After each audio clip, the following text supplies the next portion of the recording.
चलिए आपको online classes में एक बार आपसे फिर से स्वागत करते हैं और कंटिन्यू करते हैं आज आप नया चैप्टर के लिए मैं आपको देखिए यहाँ पे बताना चाहूँगा। सबसे पहले ये वीडियो को मैं यूट्यूब पर भी अपलोड करूँगा, अगर आपको ठीक लगे तो वहाँ पर भी आप इनको देख सकते हैं।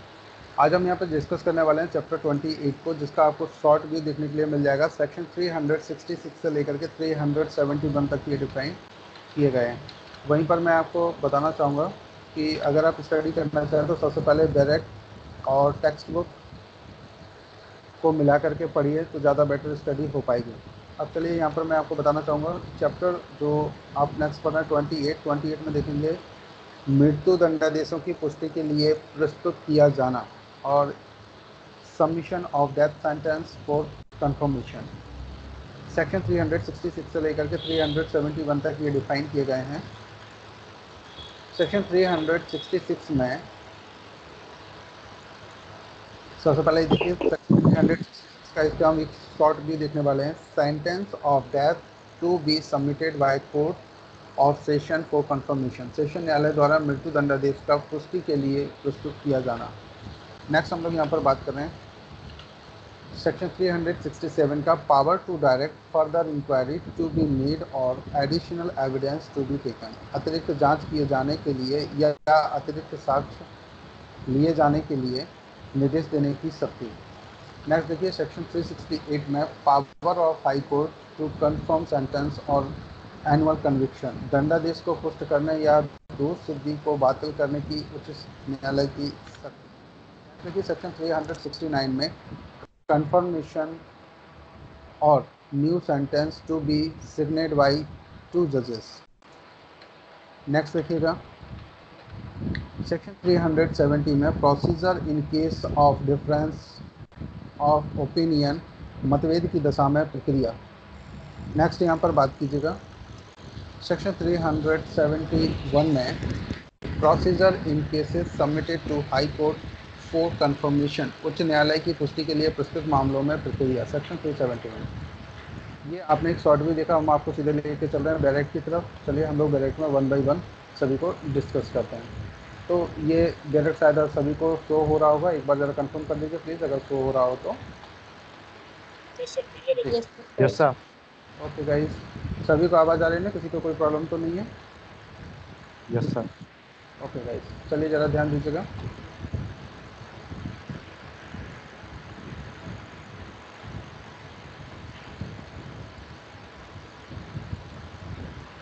यहाँ पर मृत्यु दंडादेशों का पुष्टि के लिए प्रस्तुत किया जाना चैप्टर 28 जो रिलेटेड है सेक्शन 366 में एक बार देखते हैं।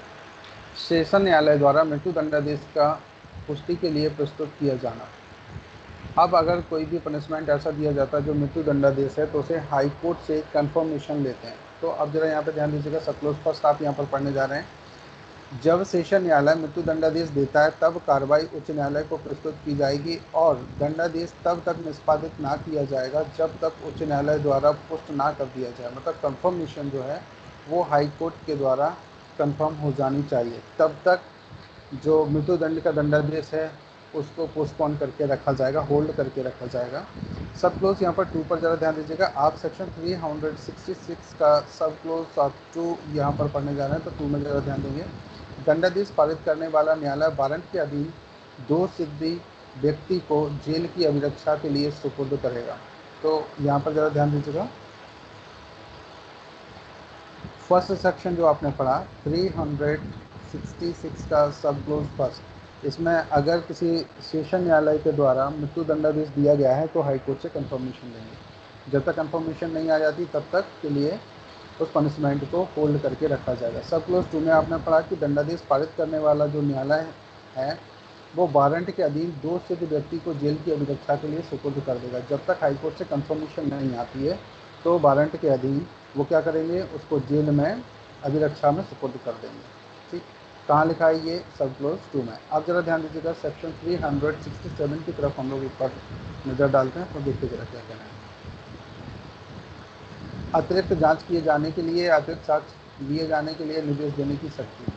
अगर अतिरिक्त जांच किए जाने की बात की जाती है तो यहाँ पर देखिए सब क्लोज फर्स्ट में यदि ऐसी कार्रवाई के प्रस्तुत किए जाने पर उच्च न्यायालय यह ठीक समझता है कि दोष सिद्धि व्यक्ति के दोषी या निर्दोष होने से संबंधित किसी प्रश्न पर अतिरिक्त जांच की जाए या अतिरिक्त साक्ष्य लिया जाए तो वह स्वयं ऐसी जांच कर सकता है या ऐसी साक्ष्य ले सकता है या सेशन न्यायालय द्वारा उसे किए जाने या लिए जाने का निर्देश दे सकता है। तो यहाँ पर ज़रा ध्यान दीजिएगा, उच्च न्यायालय अगर ठीक समझता है किसी केस में, तो यहाँ पर जो चैप्टर है हम किससे रिलेटेड बात कर रहे हैं, यहाँ पर जो चैप्टर आपने पढ़ा हुआ था, ज़रा ध्यान दीजिएगा। देखिए एक बार इस पर नज़र डालिए। मृत्यु दंडादेशों का पुष्टि के लिए प्रस्तुत किया जाना, ऐसे पनिशमेंट जो मृत्यु से रिलेटेड हो अगर दिए जाते हैं उनसे संबंधित हम कार्रवाइयों की बात करें तो सेक्शन 366 में आपने देखा कि सेशन न्यायालय द्वारा मृत्यु दंडादेश की पुष्टि के लिए प्रस्तुत किया जाना। अब सेक्शन 67 में जो हम पढ़ रहे थे यहाँ देखिए, अतिरिक्त जांच किए जाने के लिए या अतिरिक्त साक्ष्य लिए जाने के लिए निर्देश देने की शक्ति। अगर अतिरिक्त साक्ष्य लेना हो या कोई जांच करना हो तो उसके लिए कौन करवा सकता। तो यहाँ पर ज़रा देखिए, जब कंफर्मेशन हम हाई कोर्ट से ले रहे हैं तो यहाँ पर भी हाई कोर्ट का ही आंसर आना चाहिए। देखिए एक क्वेश्चन सीधा सीधा सा यहाँ से बनेगा कि अगर अतिरिक्त जांच किए जाने के लिए या अतिरिक्त साक्ष्य लिए जाने के लिए निर्देश देने की शक्ति किसको होगी, तो यहाँ पर आंसर आएगा उच्च न्यायालय यानी कि हाई कोर्ट की। तो देखिए जरा हम इसको पढ़ते हैं। सेक्शन आप 367 का सब क्लोज फर्स्ट आप पढ़ रहे हैं यहाँ पर, तो जरा देखिए फर्स्ट पर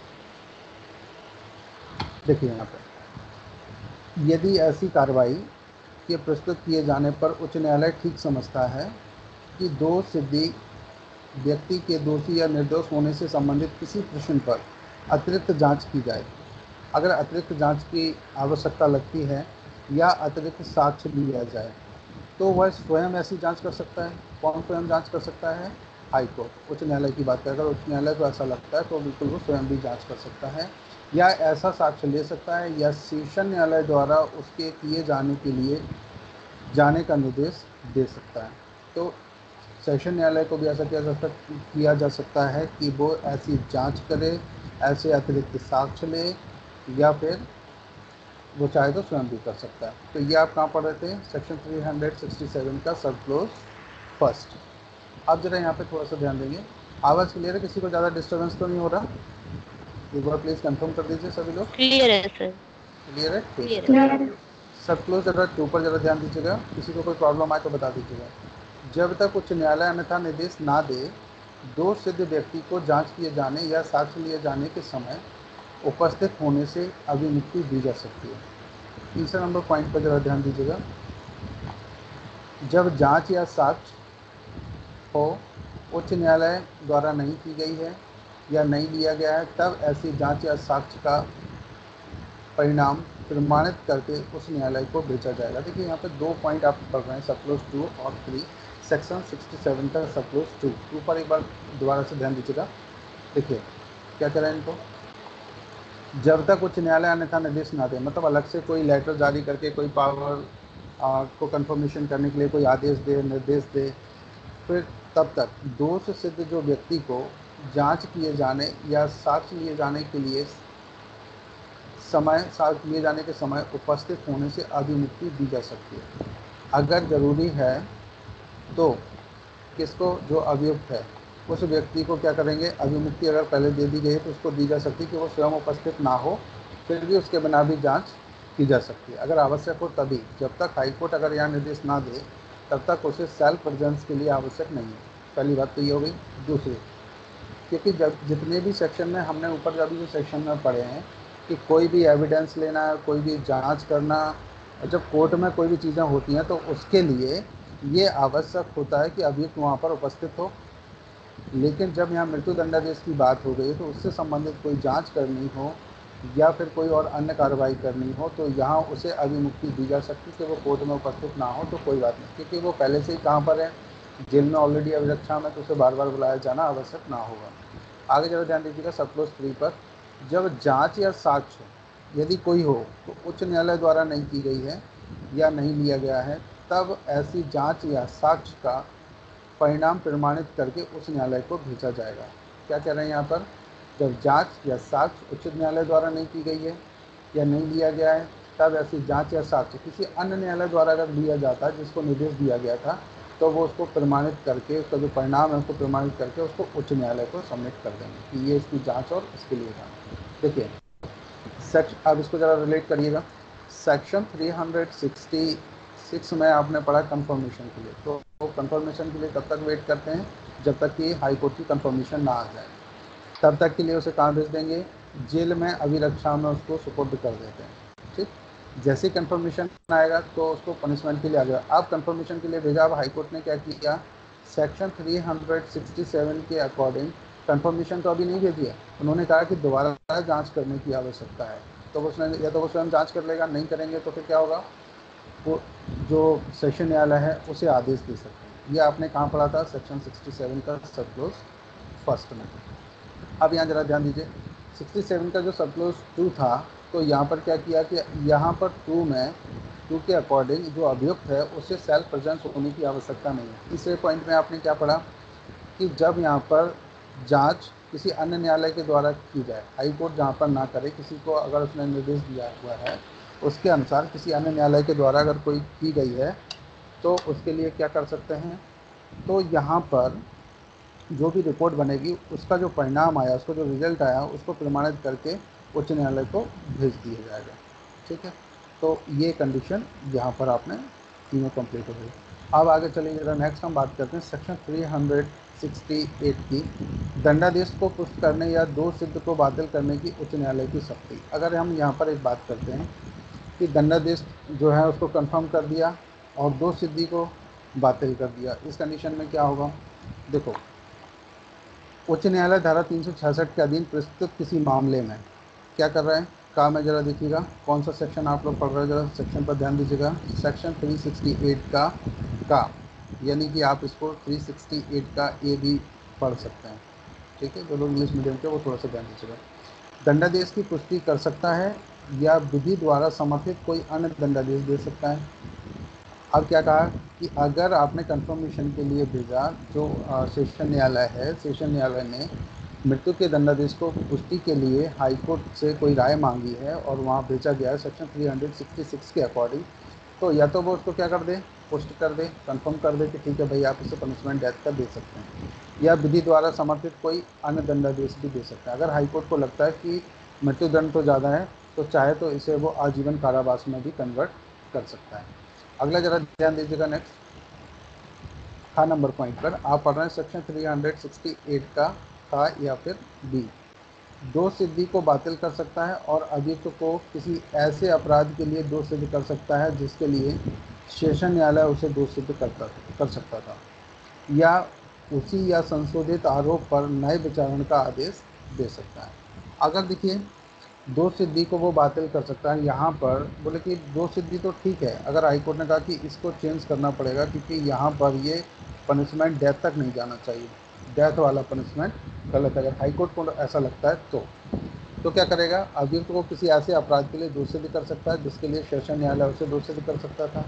अगर यहाँ पर सेशन न्यायालय ने किसी व्यक्ति को मृत्युदंड की सज़ा सुनाई है और अगर वो मृत्युदंड के लिए हाई कोर्ट अगर कंफर्मेशन नहीं देता है, तो वो क्या करेंगे, मृत्युदंडादेश अगर नहीं सुना तो आजीवन कारावास देते, अगर आजीवन कारावास वो चाहे तो वो जो हाई कोर्ट है वो उसे चेंज कर सकता है। नेक्स्ट यहाँ पर देखिए, या फिर उसी या संशोधित आरोप पर नए विचारण का आदेश भी दे सकता है, तो अगर वो चाहे तो आरोपों को चेंज भी कर सकता है और यहाँ पर बोलेंगे कि इनका नया विचारण किया जाए और अभी इसको क्या कर दिया जाए, बातिल कर दिया जाए। बातिल का मतलब इसको अभी चेंज करना है, यानी कि इस जो पनिशमेंट दिया है इसको अभी थोड़े समय के लिए पोस्टपोन किया जाए, तो चेंज कर सकता है हाईकोर्ट। कौन से सेक्शन के अकॉर्डिंग आप पढ़ रहे हैं, सेक्शन 368 के अकॉर्डिंग।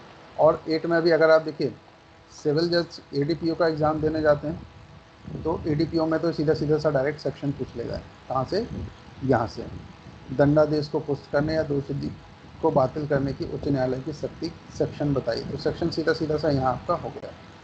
या फिर इनमें से कोई पूछ सकता है कि दंडादेश को चेंज कर सकता है, हाँ चेंज कर सकता है, कौन सा सेक्शन है, तब भी जवाब आपका 368 ही आएगा। अगर आप इसे सिविल जज के न्यू पैटर्न पर जाते हैं और अगर आप ADJ का एग्ज़ाम देने जाते हैं तो यहाँ पर इसका स्टैंडर्ड चेंज हो जाएगा, 368A और B की तरफ जाएगा, A मतलब ये और B मतलब ये, फिर C का मतलब ये, तो ये आपको थोड़ा सा ध्यान रखना, अगर आप चाहते हैं आगे के सिविल के बाद में अगर आप एडीजे वगैरह के लिए या किसी और स्टैंडर्ड एग्ज़ाम्स के लिए अगर आप जाना चाहते हैं जिसका स्टैंडर्ड थोड़ा सा हाई हो, अगर आप नवरत्न कंपनियों के लिए ट्राई करना चाहते हैं तो वहाँ के लिए भी आपको ऐसा करना पड़ेगा। वहाँ का पैकेज बहुत अच्छा होता है, लेकिन जो लोग जाना चाहें, जनरली इंग्लिश मीडियम के जो स्टूडेंट्स होते हैं वो लोग वहाँ तक पहुँच जाते हैं, क्योंकि टोटल उनको वर्कआउट भी इंग्लिश में ही करना होता है। चलिए ज़रा ध्यान दीजिएगा। अभियुक्त व्यक्ति को दोष मुक्त कर सकता है, या फिर क्या कर सकते हैं, अभियुक्त को चाहे अगर उसको लगता है ग्राउंड्स नहीं है तो यहाँ पर वो उसे दोष मुक्त भी कर सकता है। कौन कर सकता है ये, किसको पावर दी गई है, 368 का सब क्लोज सी, इसके अकॉर्डिंग कौन कर सकता है, एच सी। एच सी का मतलब हाई कोर्ट क्या कर सकता है, इसको दोष मुक्त कर सकता है। चलिए ज़रा ध्यान दीजिएगा नेक्स्ट। परंतु पुष्टि का कोई आदेश या इस धारा के अधीन तब तक नहीं दिया जाएगा जब तक अपील करने के लिए अनुज्ञात अवधि समाप्त ना हो गई हो, या यदि ऐसी अवधि के अंदर अपील पेश कर दी गई है तो जब तक उस अपील का निपटारा ना हो गया हो। तो ज़रा यहाँ ध्यान दीजिएगा, परंतु में इन्होंने क्या लिखा हुआ है, परंतु पुष्टि का आदेश इस धारा के अधीन तब तक नहीं दिया जाएगा जब तक अपील करने की लिए अनुज्ञात अवधि। तो देखिए, जब भी कोई जजमेंट अगर सेशन न्यायालय के द्वारा दिया गया है तो उसकी अपील कहाँ हो सकती है, हाई कोर्ट में। अब हाई कोर्ट में अपील का समय कितना है, तो अपील हम इसके बाद में आप लोगों को पढ़ाएंगे नेक्स्ट, उसमें टाइम पीरियड आपको मिलेगा। कुछ केसेस में 30 दिन और कुछ केसेस में 90 दिन का समय है। अब यहाँ पर अगर मान लीजिए 30 दिन का समय है जिन केसेस में, और उनमें अगर दिया जाता है तो आप यहाँ पर 30 दिन की समय अवधि बीतने के बाद ही उस पनिशमेंट को फाइनल करेंगे, क्योंकि उसका जजमेंट तभी फाइनल हो सकता है। क्योंकि अगर अपील में गए तो पिछली अदालत ने जो भी जजमेंट दिया हुआ है वो एक तरह से ऐसे मान लिया जाता है कि वो होल्ड पर चला गया है और अब उसका अभी कोई और अस्तित्व नहीं है, जब तक अपील न्यायालय उसको दोबारा से कंफर्म ना कर दे, या तो उस जजमेंट को चेंज ना करे, या फिर वो अपना नया जजमेंट ना सुना दे। तो अगर अपील में जो भी निर्णय होगा वो निर्णय इस पर ओवरराइड कर जाएगा। ठीक, जैसे इसने मृत्यु दंडादेश दिया हुआ है और अगर अपील में उसे आजीवन कारावास कर दिया जाता है तो मृत्यु दंडादेश को कैंसिल करके आजीवन कारावास की तरफ बात की जाएगी। चलिए ठीक है गाइस, इतना समझ में आ गया सभी को। किसी को कोई क्वेश्चन तो नहीं पूछना है यहाँ पर, हेलो? No sir. सर हाँ, किसी को कुछ क्वेश्चन पूछना हो, कुछ प्रॉब्लम्स आ रही हो या समझ में नहीं आया हो तो प्लीज़ बताइए। क्लियर है सभी को? चलिए ठीक है, हम आगे कंटिन्यू कर रहे हैं गाइस, जरा ध्यान दीजिए। सेक्शन 369 की तरफ हम लोग चलते हैं। तो देखिए ज़रा सेक्शन 369 को एक बार एक नज़र डाल लेते हैं। देखो, नए दंडाधीश को पुष्टि का 2 न्यायाधीशों द्वारा हस्ताक्षरित किया जाना। अब जो नया दंडाधीश है, क्या उसे 2 न्यायाधीशों की ज़रूरत है हस्ताक्षर करने की? देखिए यहाँ पर क्या कह रहे हैं, इस प्रकार प्रस्तुत प्रत्येक मामले में उच्च न्यायालय द्वारा दंडादेश का पुष्टिकरण या उसके द्वारा पारित कोई नया दंडादेश या आदेश, यदि ऐसे न्यायालय में 2 या अधिक न्यायाधीश हों तो उनमें से कम 2 न्यायाधीशों द्वारा पारित किया गया और हस्ताक्षरित किया जाएगा। कितने न्यायाधीशों के द्वारा, कौन सा सेक्शन पढ़ रहे हैं आप लोग, सेक्शन 369 के अकॉर्डिंग कितने न्यायाधीश होने चाहिए?